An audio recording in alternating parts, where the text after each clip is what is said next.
Ingeniero Leandro Díaz, muchas gracias por aceptar la invitación a programa. Gracias por invitarme. Me preocupa haber escuchado al gobernador que dijo que si no llueve vamos a tener que restringir el uso del agua. Y le digo por qué, porque en realidad como sociedad veo que no nos estamos planteando la disponibilidad que tenemos de agua, cuánto va a crecer el consumo con el crecimiento de la población, que es lógico, y además cuánto nos puede impactar el cambio climático que está generando sequías en muchos países del mundo, a tal punto que ya hay pueblos que se tuvieron que emigrar por falta de agua. Me gustaría conocer, que nos dé usted su visión. Sí, obviamente el tener que apuntar solo a una medida como restricciones de consumo, restricciones de uso, significa que ha habido un fracaso en las políticas para poder prever estas situaciones. Hay toda una rama del pensamiento que son la prospección, son los estudios a futuro, en la cual uno tiene que plantearse cuál es el futuro que espera o que quisiera tener y cuáles son los caminos para llegar a ese futuro desde la situación actual. Nosotros tenemos que el último dique importante que se hizo en la provincia fue en el año 66, el Cadillal. Bueno, la Angostura fue posterior, pero no tiene un uso porque nunca se terminaron las infraestructuras para la utilización del agua. A ver, el Cadillal tiene 57 años, medio siglo. El Cadillal tiene 57 años, el Cadillal tiene un gran porcentaje de su volumen sedimentado, lo que es natural, era esperable. Parte de ese volumen tiene una característica distinta que la original, porque tiene poca profundidad, porque se ha llenado mucho en lo que llamamos la cola del dique, ¿no? Entonces, esa poca profundidad hace que se produzcan una mayor penetración de la radiación solar, se produce fenómenos biológicos y químicos que hacen que esa calidad del agua sea distinta, varíe, ¿no? Desde la época de cuando estaban los franceses, el tema del manganeso, a las floraciones algales que hay todos los años y que provocan problemas. Y fijémonos, el Cadillal es la principal fuente de agua potable de San Miguel de Tucumán. El Cadillal tiene ahí una obra, por decirle así, de emergencia hecha en la década del 80, cuando se hizo un agujero en el aliviadero para captar de emergencia, luego se le agregó la balsa flotante, pero ninguna es una solución de fondo. ¿Eso qué nos impide? Nos impide llenarlo totalmente hasta la cota de seguridad por razones de las inundaciones, de las crecientes, y nos tenemos que limitar porque no podemos permitir que el agua ingrese por el aliviadero porque provoca problemas a las captaciones de agua. Aparte, con esos 56, 57 años que tiene el dique, algunas de sus presas tienen problemas. Las ocultaciones normales, periódicas que hace el ORCEP, ha detectado en una de sus presas... Una fisura. Un problema. ¿Cuál es la consecuencia? Impide que lo llenemos. O sea, si tuviéramos un verano que no está, digamos, pronosticado, pero un verano rico, tampoco lo podríamos llenar por ese motivo. Y eso es algo que ya se conoce desde hace un tiempo. Entonces, bueno, el agua potable de San Miguel de Tucumán, el agua para las industrias. Nosotros en la provincia siempre pedimos que se incremente la cantidad de alcohol en la mezcla, digamos, para producir energía. Bueno, pero si no hay agua para las industrias, no se va a poder hacer. También es una medida, pero que no es la de fondo, la reutilización del agua por parte de las industrias, ¿no? Por supuesto, en los lugares en los que no hay agua es una medida que se usa mucho. Para eso hay que tener una legislación y los organismos para hacerla cumplir a los efectos de que esta reutilización no genere problemas sanitarios. Necesitamos evidentemente el tantas veces anunciado potrero de las tablas. Te dije lunes. Sí, nosotros tenemos en la provincia de Tucumán una gran riqueza hídrica, pero está concentrada en 3 a 4 meses. Claro. Y entonces necesitamos lo que se llama capacidad de almacenamiento, que una gran capacidad de almacenamiento natural es el agua subterránea, a la cual estamos afectando con las urbanizaciones. Y la otra capacidad de almacenamiento se genera artificialmente por los embalses.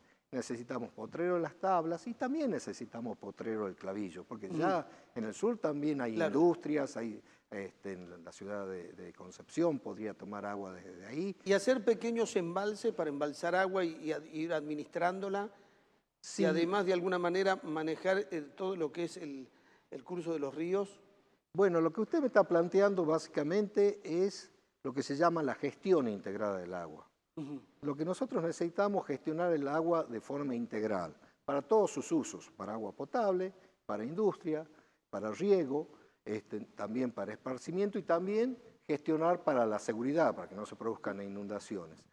Nosotros tenemos, a veces hay discusiones, yo a veces salía a discutir cuando decían que en Tucumán se consumen 600 litros por habitante día.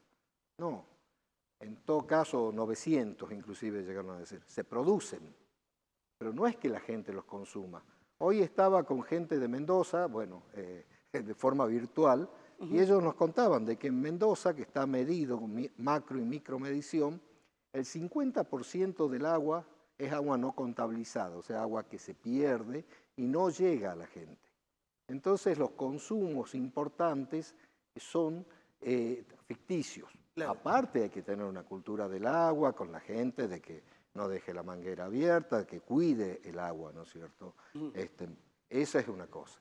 En el riego no puede ser que nosotros derivemos un determinado caudal de agua para que donde la vamos a usar llegue la mitad, porque Claro. lo otro se pierde por los canales. Bueno, hay dos problemas. Primero, que se pierden los canales, hay mucha pérdida, que eso hay que frenar. Pero segundo, no podemos seguir regando por inundación. Exactamente, esa es la otra, la poca eficacia, la poca eficiencia que tiene nuestro sistema de riego. Se hizo algunos avances, hay algunos sistemas de riego presurizados, muchos privados, que ellos sacan el agua del subsuelo, o sea, les cuesta porque tienen que tener una bomba, es energía que Claro. necesitan, cuidan y hacen goteo, no microaspersión, lo cual es mucho más eficiente. Entonces, yo creo que acá hay un problema, aparte del problema que tenemos ahora de una sequía que lleva ya bastante tiempo y que nos encuentra con infraestructura que no ha sido preparada adecuadamente para atender a estas cosas y por ahí no tenemos proyectos para poder hacer las obras cuando existe el dinero. Hay una cuestión que es problemática, que es la gobernanza del agua, o sea, el manejo del agua. Acá, como en muchos otros lugares, tenemos diversas visiones sectoriales que se pelean por el uso del agua, ¿no es cierto? Siempre hay una disputa. Eso es normal. Por eso la gestión integrada del agua es la base para poder tener un agua para todos los usos actualmente y en el futuro con estos estudios prospectivos. Me quiero quedar, ingeniero, con este concepto suyo, esto de la gobernanza del agua, de la administración del agua, porque usted está explicando lo que yo decía en el editorial. Todas las civilizaciones administraron el agua, no es que dependieron de que llovía o que no llovía y de que cuánta agua disponían. Hay una administración, hay una estrategia, hay una proyección de lo que es un recurso que además es escaso, no es abundante. El agua es un bien escaso y finito, o sea, la cantidad de agua es la que existe y no hay forma de fabricar más. Un embalse no fabrica agua, un embalse lo que hace es guardarla en una época para usarla cuando la necesitamos. Sí, digamos, yo pertenezco a través de la Universidad Nacional de Tucumán a una asociación mundial que se llama la Global Water Partnership, cuyo leitmotiv es la gestión integrada del agua. Y la parte principal de esta gestión integrada del agua es la gobernanza, o sea, las instituciones, las normas, las formas de vincularse entre los distintos actores. Y actualmente tenemos que tener en cuenta un actor que muchas veces, me hago cargo alguna vez, yo he estado del lado del Estado también y uno no prestaba atención a veces a los usuarios del agua. Los usuarios domiciliarios, los usuarios de riego, los usuarios industriales, que son una voz importante, porque realmente si nosotros no trabajamos consensuadamente con ellos, no podemos hacer mucho. Muchas veces las voces son discordantes y si nosotros no logramos armonizarlas, quizás la falla está de nuestro lado también. Ingeniero, ahora, por lo que usted nos dice, si no tomamos conciencia de que hay que hacer una administración adecuada y una gobernanza adecuada del agua, podemos llegar a enfrentar problemas graves. A ver, que un día no haya agua para las industrias, que no haya agua porque los que más consumen son las industrias y el agro, no tanto el consumo particular. Así es, el agro es el principal consumidor a nivel global y a nivel local. Lo que pasa es que las fuentes del agro están dispersas porque tenemos muchos pozos, que es otra cosa, que si bien hoy se está controlando un poco mejor, nuestro principal recurso subterráneo, que es muy rico y que nos envidian varias provincias, no tiene tanto control. Y hoy tecnológicamente es mucho más fácil poder controlar, poder tener el posicionamiento por GPS de cada pozo y pedirle cuando se da la autorización de uso de que tenga un lector que transmita en tiempo real la información. Es lo mismo que se hace en las ciudades. Yo hace 15 años en Santa Fe, o sea, no nos estamos yendo ni a Estocolmo, ni a Estados Unidos, ni a Alemania. En Santa Fe yo veía en la pantalla cómo manejaban las distintas válvulas automáticamente por los sensores de presión que tenían distribuidos en la ciudad. Esos son los sistemas modernos que hacen que las cosas funcionen mejor, pero para eso hay que tener un plan, hay que tener una planificación de la gestión del agua. Sí, o sea, que tenemos los conocimientos suficientes como para enfrentar el problema de este recurso escaso. A ver, la ingeniería hidráulica da respuestas a muchos problemas, la tecnología, pero como usted dice, para esto hay que tener un plan. Hay que tener un plan, hay que tener una decisión política, un consenso, y hay que tener, yo creo, también una educación permanente para el agua, ¿no es cierto? Ahora estamos en un contexto de cambio climático. En estos días se está desarrollando en Egipto la COP27. Ayer alguien decía, el agua es clima, el clima es agua. Es así porque la primera víctima de este cambio climático es el agua. Y con el agua, la sociedad, para tomar, para producir, para generar alimentos, para generar energía.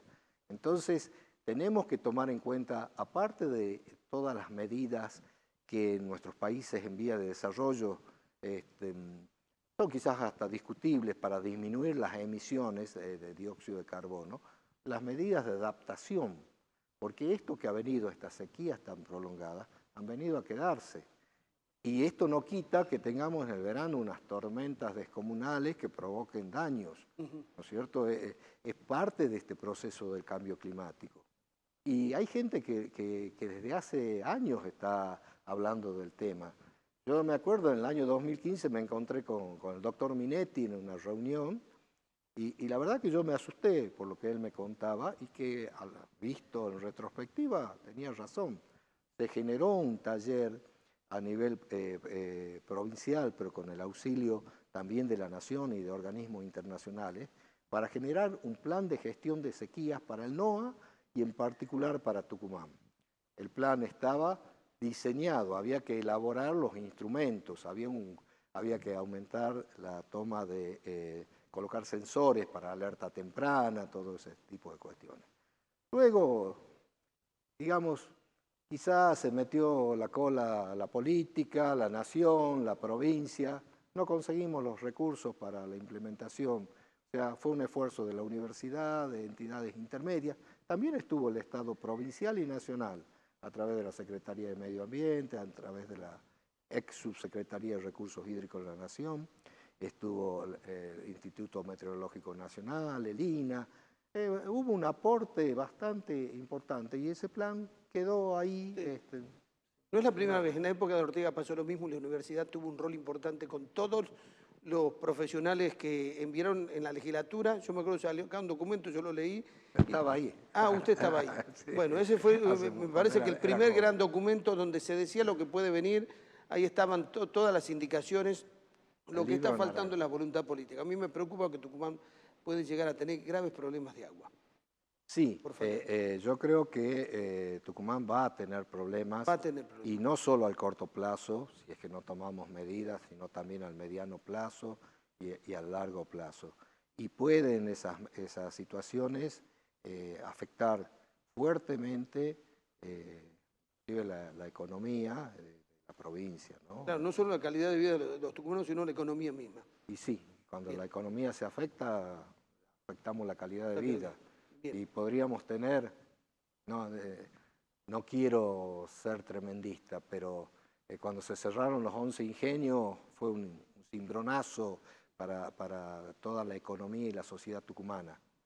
Quizás no sea tan fuerte, pero si no tenemos la cantidad de agua para que funcionen nuestras dos industrias madres, la madre, la azucarera y la citrícola, que también viene aparte golpeada por otras cuestiones, ¿no es cierto? Podemos tener también una situación bastante complicada. Bien. Ingeniero Leandro Díaz, muchas gracias por venir a advertirnos estas cosas que es necesario hacerlo públicamente para tomar conciencia. Por nada, y quiero agradecerle la invitación.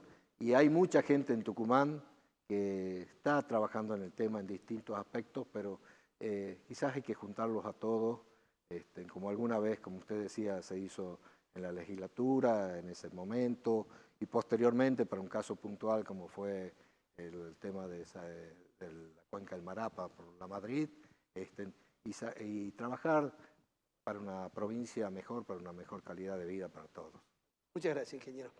Los que quieran volver a ver la entrevista, los que la quieran recomendar, puntodepartidatv.com o CCC Go.